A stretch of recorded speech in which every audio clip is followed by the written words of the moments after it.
How long have we been on? You better not do that. We've been Okay, on since wait a we were second. born. Live from the parking lot of Sprouts Market.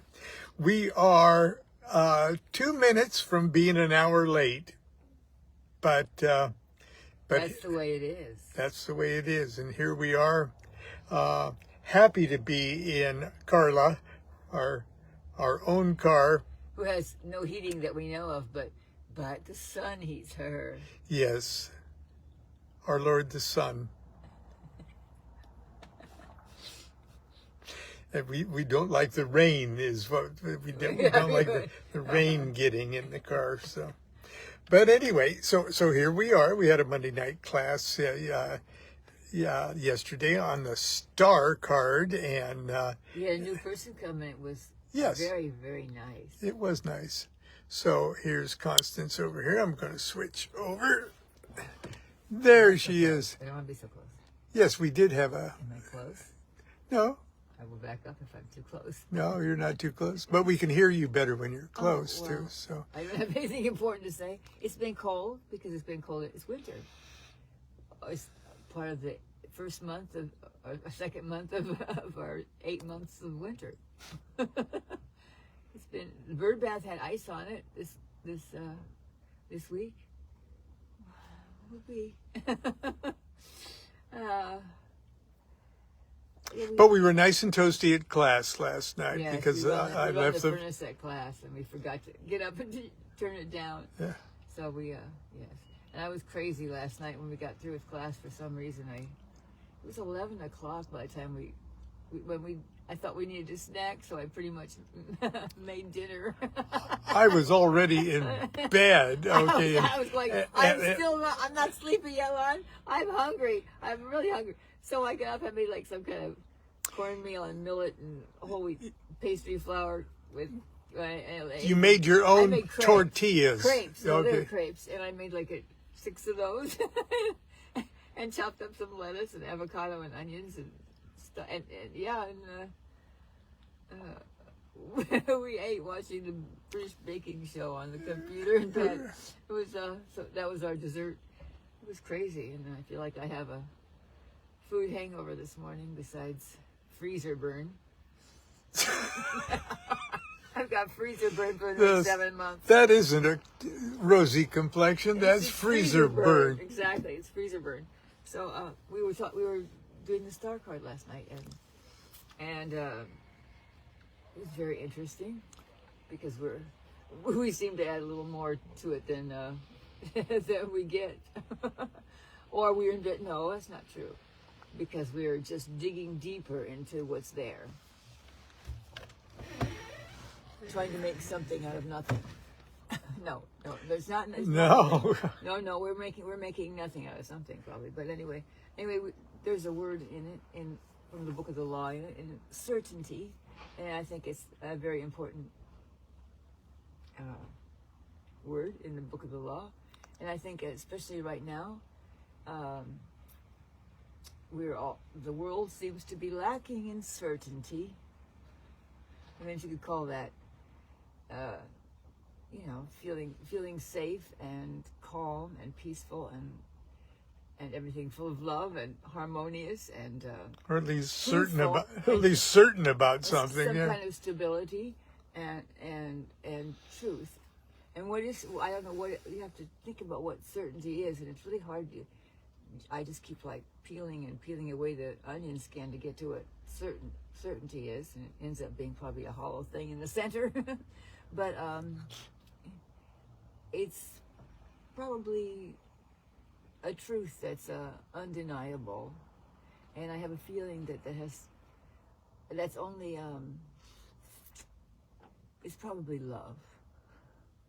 It's the one thing that can't be denied, because it's the law. Can't be denied. And so all this stuff that's being made around us, and all the confusion and in our personal and public life, world situation, earth situation,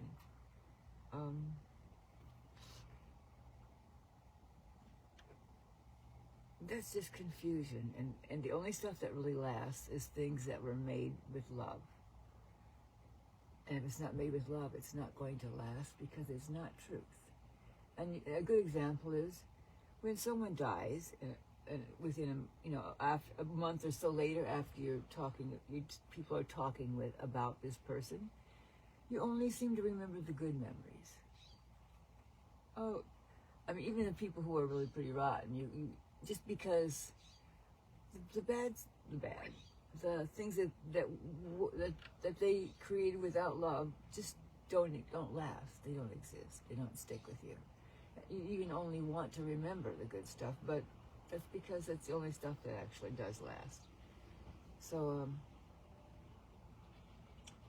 I'm just trying to find my center of what I think truth is, and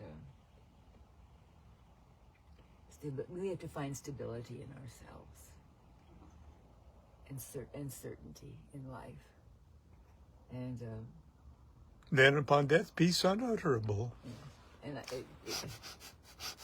well, nor do I demand aught in sacrifice. Right. Yeah. No sacrifice. Well, no sacrifice. Sacrifice is stupid. It's a limit on love. But anyway, I guess that's all I have to do. Okay. You had, I'm going to turn the camera around for a second. You had some very good observations yesterday about the star card, and the star card is the Aquarius card, and that Aquarius symbol is those two waves. Okay, and when Crowley has his very brief comments in the Book of Thoth about the star card,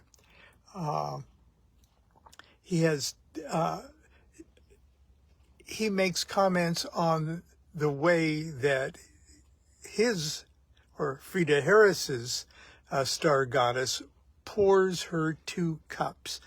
And the one cup she pours on top of her head, and the other one she pours on the ground. And Constance made the observation, even before we dug into Crowley and a couple other things for further reference about that. Do you, from the top cup? From the top cup, let's see, I'm gonna... That's the formless? Yes. The top cup is the formless. The omniform, the big, it's big and formless, and the inspiration, and the bottom cup is the form. But the thing is, they're both happening at the same time. They're both happening at the Just same... like, because I had half a cup of coffee and I watched a nova. Just like the wave and particle. And Lon can talk about the light and the... Yeah. That's what they're happening at the same time. So opposites are happening at the same time. So because they're happening at the same time, and the observer decides what you see, that's just quantum physics. The observer decides whether you see the particle or the wave. This must have something to do with us. What do we see? We see what we get. You see what you want. You see what you want to see. You think, Yeah. I don't want to see it. Oh, maybe you do. Maybe I do. You get to decide. You know? Yeah. You're the, as George Bush said. I'm the decider. I'm the decider. I'm the decider. Okay. So anyway, so Yeah. decide to see what your will is. Yeah. Start seeing it. And just the sort of corny New Age folks are always saying, no, see it first, and then all the dream boards and all that kind of stuff. and the dream boards. It sounds kind of hokey, but No, it's pretty damn profound. It's profound unless even if you're saying I want a Cadillac or or something, that because what you want instead of isn't your will probably. It's a good chance. But it's a good signpost to what your will is. Yeah. You don't have any other signpost than what you want. So eventually, follow what you want up. I mean, just don't say, well, obviously, God's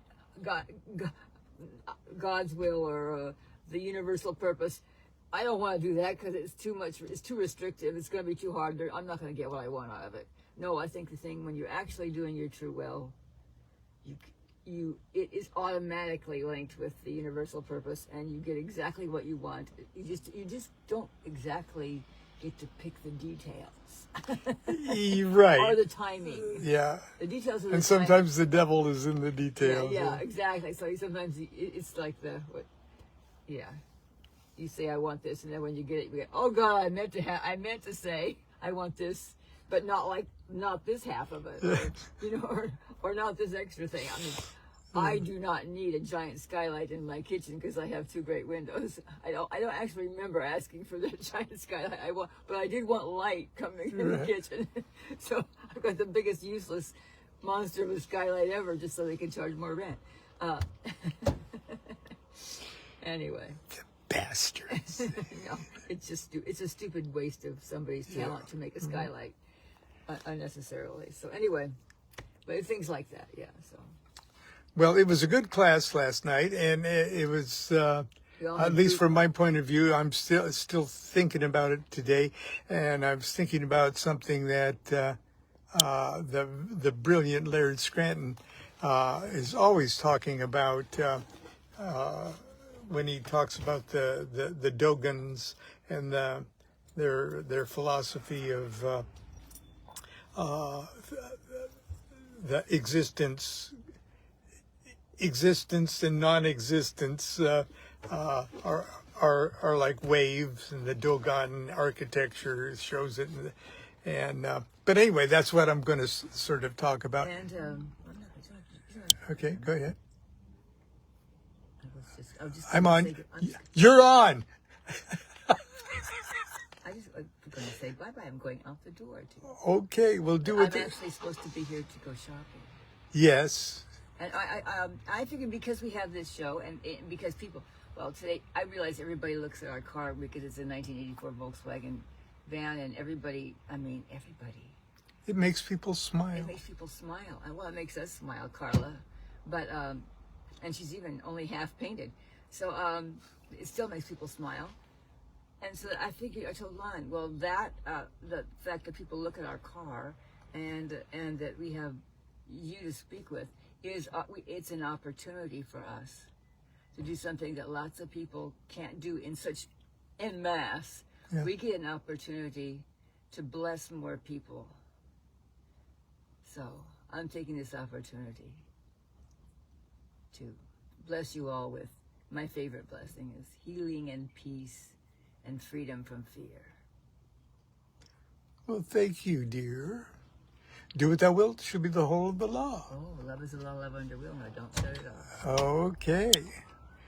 And now I got to get my steering wheel out of the way here so I can. You didn't bring that thing again, did you? I didn't bring that wonderful gift. Would you like a blankie to set it on? No, you like setting I don't like that. Okay. But I do. Oh, yeah. That's not good. Sunlight, right? Sunlight. You can move over here if you could do that. Well, I don't know how to set stuff up if I did. On a blanket. Let's see, can I set it up here? I think I probably can. If I take this box of Kleenex So an old Nebraska woman calling it Kleenex. Nose tissues. And wipe it off with a Kotex. Well, I don't know. I'm going to have to scoot over here a little bit.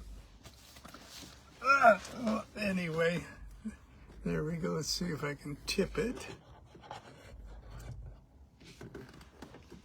Hi there. Can I take you somewhere? Anyway, now we've been going through the tarot trumps. Okay, we're all the way up to the star card last night, and we're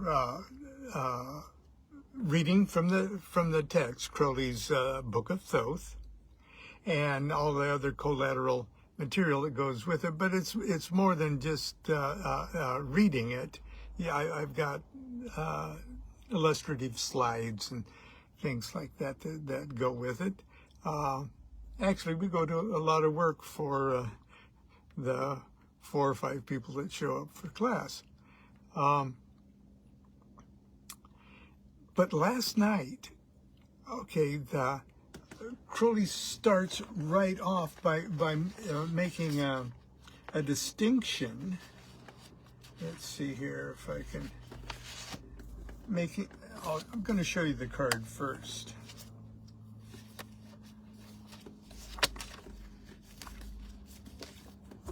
Okay, there's his star card. Now you're probably seeing this backwards because of the technology here.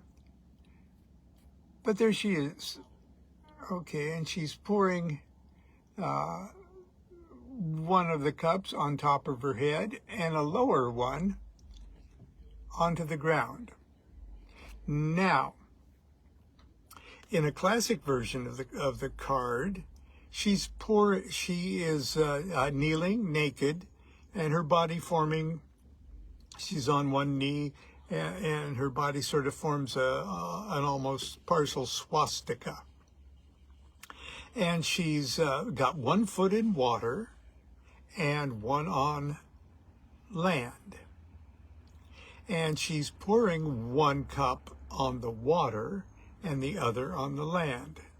But in this particular case, she's pouring 1 on her head and 1 on land.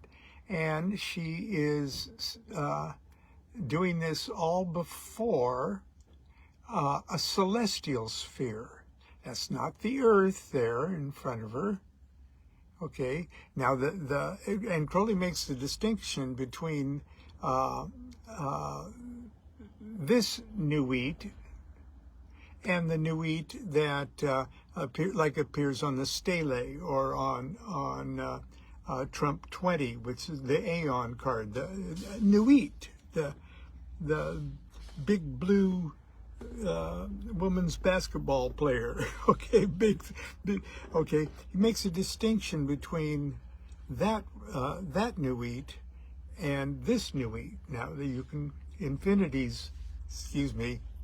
you can have multiple infinities. Okay, each one infinite, but he makes that distinction in this card. And he doesn't say it in so many words, but it's like he is at least suggesting that the star card, as pictured in the Thoth deck, is a literal quantum leap in significance to the star card of the medieval pack. In meaning, and let's see what he says right off the bat. This card is attributed to the letter He. Okay, that's the new thing we spent a lot of time on, why the He Saudi switch, and has been explained elsewhere. It refers to the zodiacal sign of Aquarius, a water bearer. This picture represents Nuith, Our Lady of the Stars. The figure of the goddess is shown in manifestation.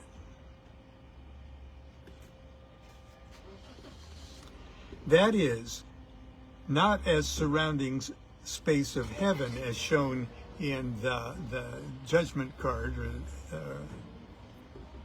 shown in the Stele of Revealing, where she is the pure philosophical idea, continuous and omniform.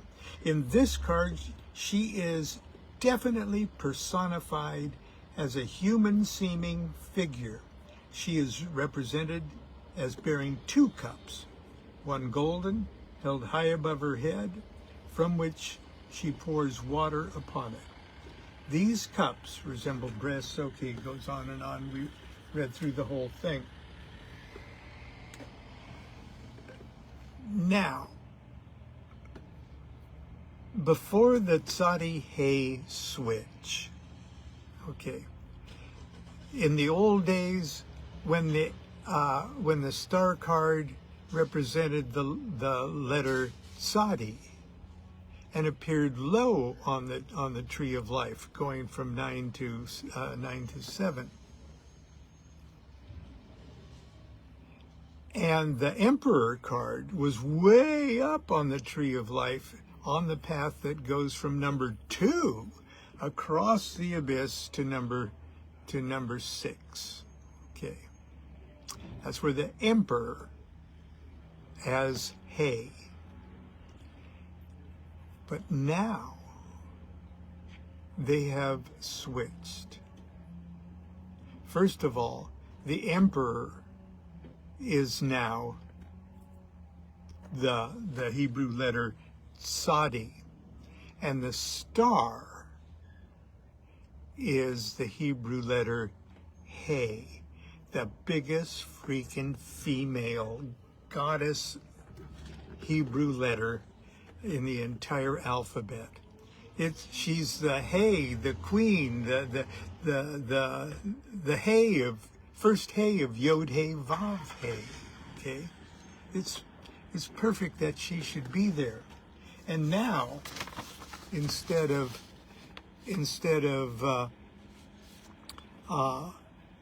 being way down here, going from 6 or going from 9 to 7, she's up here. Maybe I got a cruder one to show you. Yeah,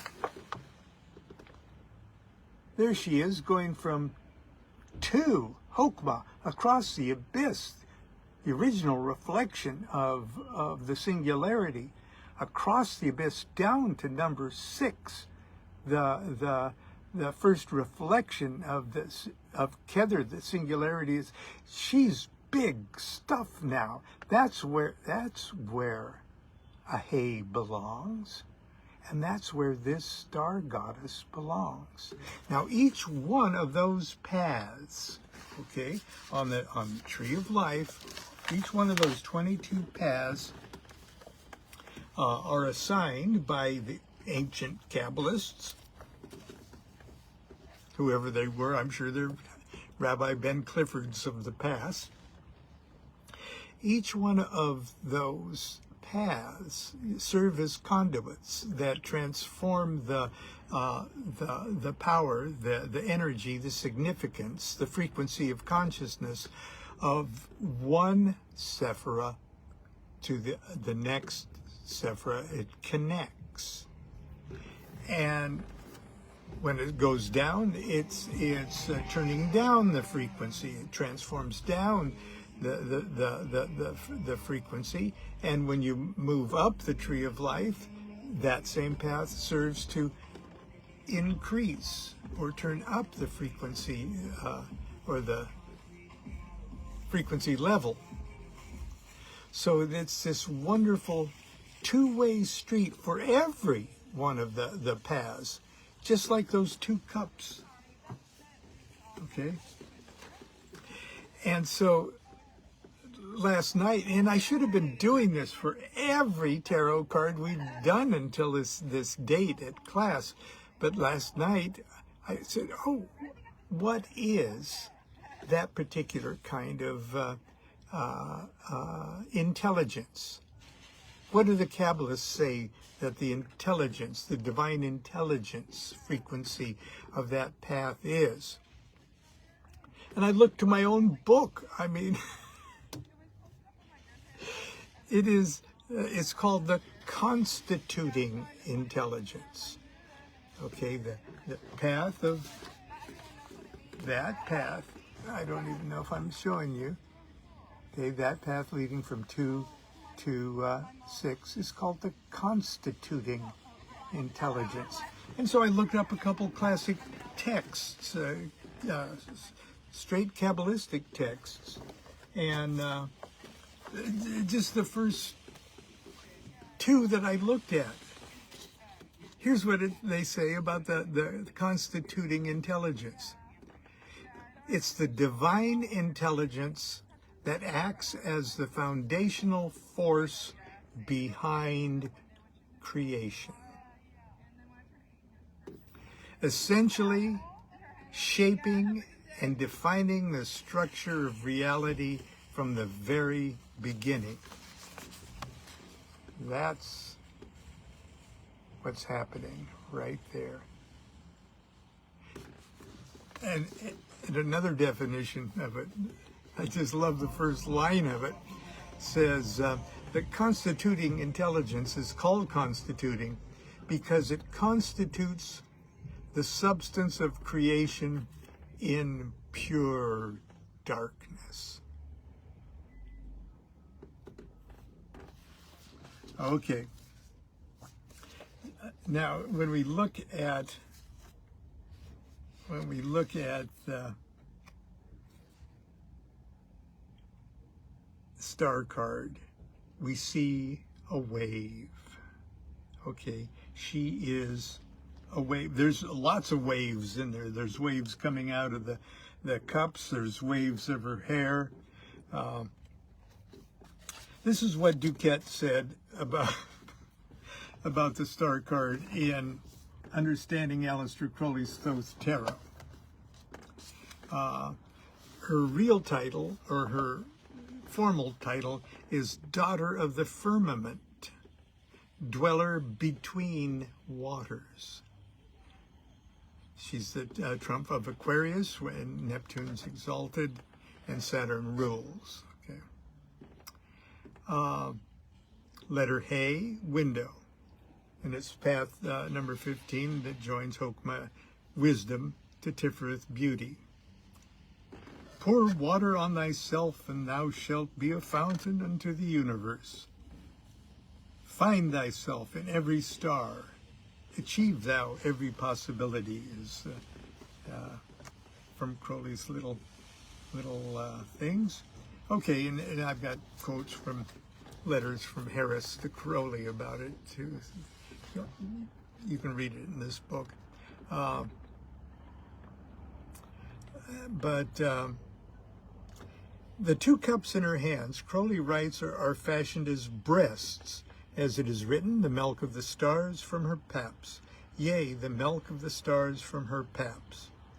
From the golden cup, he continues, she pours this ethereal water.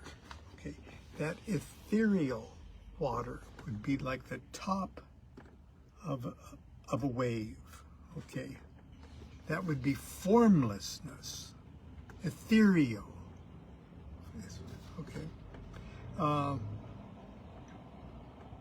She pours this ethereal water, which is also milk and oil and blood, upon her own head, indicating the external renewal of categories, the inexhaustible possibilities of existence.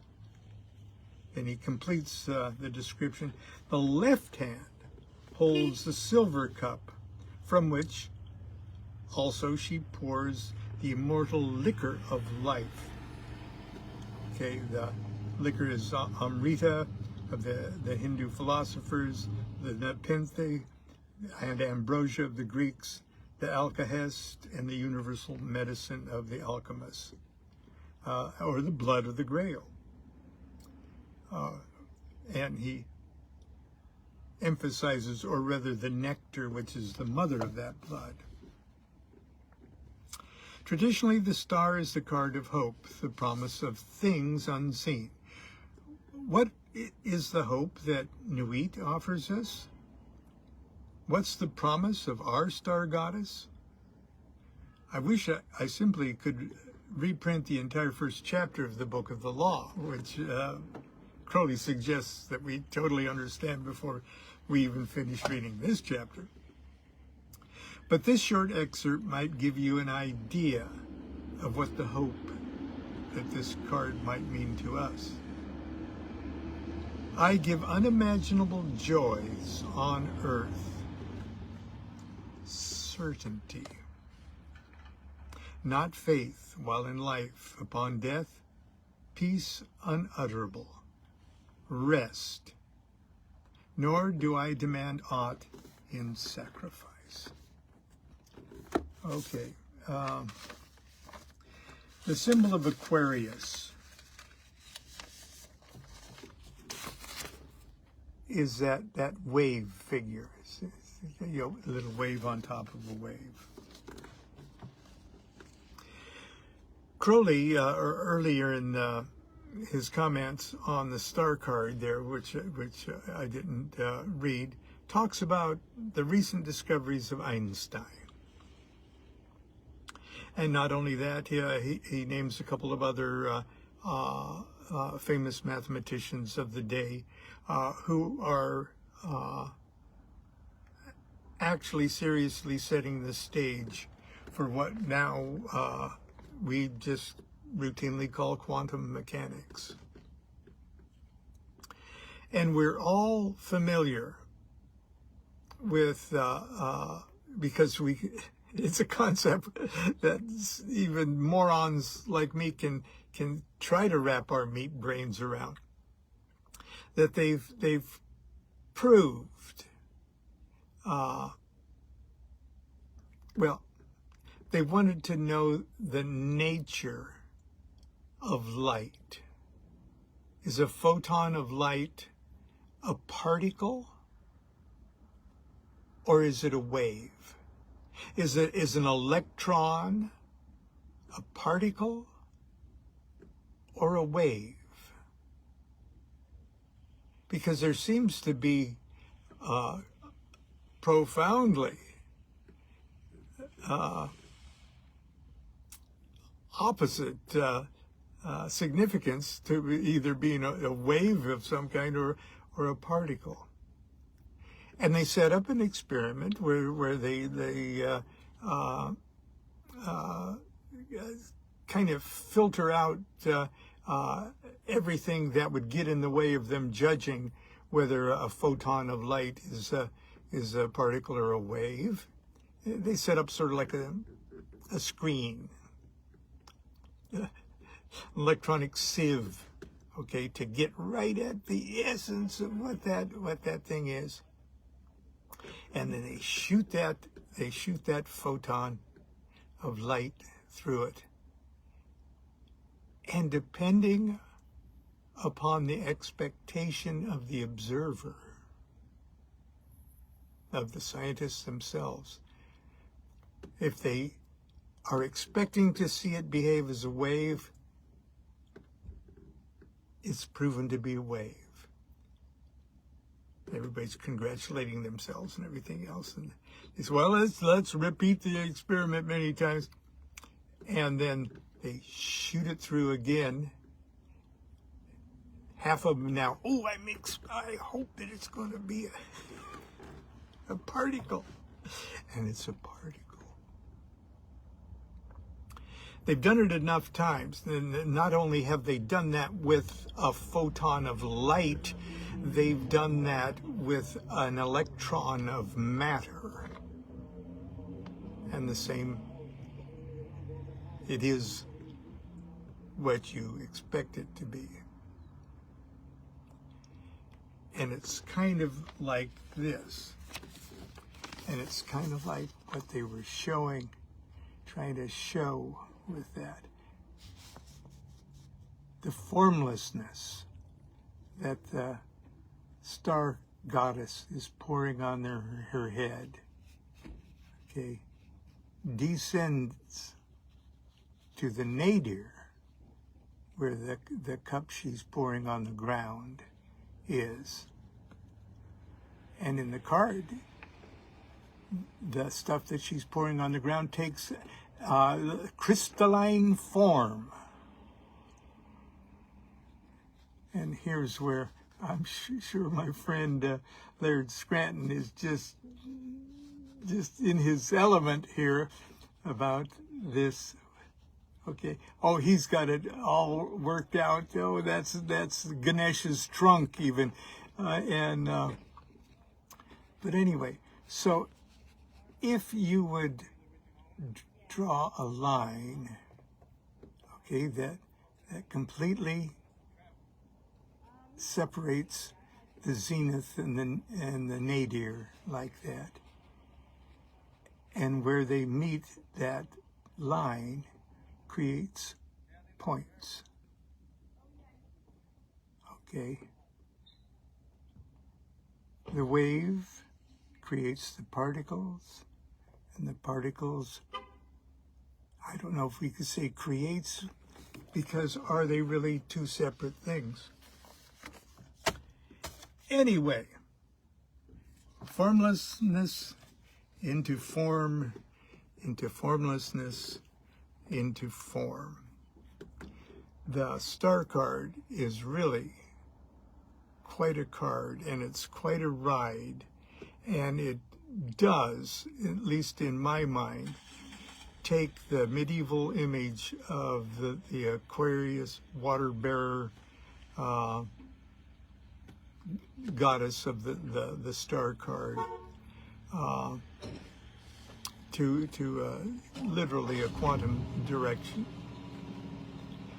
dimension. And the traditional association of the card with hope is almost cold-bloodedly scientifically connected to the fact that you see what you expect to see. Is it a particle or is it a wave? Do you expect it to be a wave? It's a wave. Do you expect it to be a particle? It is. And just like those eager scientists that during the repetition of the experiment says, okay, I hope it's a wave. Okay. Anyway, I'm sure that's a very crude and unscientific way to look at this and plunge it into a mystical dimension. But that's what has been occupying our mind for the last couple days. And I just thought I'd share it with you while it's still fresh in my mind. Anyway, until tomorrow. Okay, I've got a lot of work to do. Okay, I got the final pages. It's called the final pages of the new book, The Tarot Architect, and it's a thick book. And I've only got a little over a week to get that reviewed. So when I'm not talking to you, you can bet that I will be bundled up in my living room chair with the computer on my lap, proofreading and getting that back. And probably I'll be back and forth with my dear friend Rebecca, who is helping out on the graphics. But anyway, when it's done, it'll be done, and it should be out officially in March. But I'll keep you posted on that. Anyway, that's it for today. Continue to be good to yourself and be good to each other. Do what thou wilt shall be the whole of the law. Love is the law, love under will.